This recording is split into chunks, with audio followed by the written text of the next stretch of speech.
لڑنا جھگڑنا اور بات بات پہ چڑچڑاپن ظاہر کرنا یہ ایک اچھا عمل نہیں ہے، بلکہ معیوب عمل سمجھا جاتا ہے۔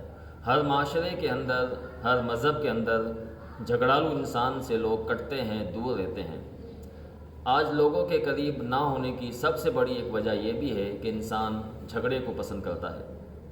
وہ موقع تلاش کرتا ہے کہ کوئی موقع ملے اور میں جھگڑوں، وہ چاہے والدین کا اولاد کے ساتھ ہو، اولاد کا والدین کے ساتھ ہو، شوہر کا بیوی کے ساتھ ہو یا بیوی کا شوہر کے ساتھ ہو، بھائی کا بھائی کے ساتھ، بہن کا بھائی کے ساتھ۔ یہ معاشرے کے اندر ایک عام سی چیز بنی ہوئی ہے۔ مومن اس بات کو اہمیت دیتا ہے کہ اللہ تعالیٰ کے نزدیک اس کا شمار کن لوگوں میں ہوتا ہے۔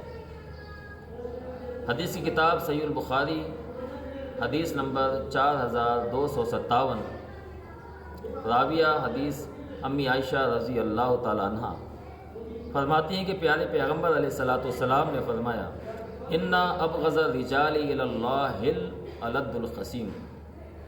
حدیث صحیح ہے، صحیح بخاری کی ہے۔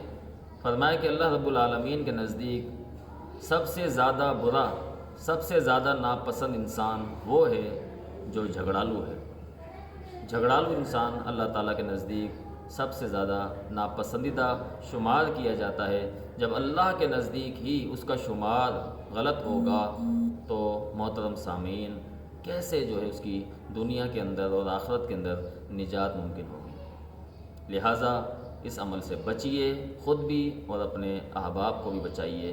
اللہ تعالیٰ عمل کی سمجھ کی توفیق عطا فرمائے۔ جزاکم اللہ خیر۔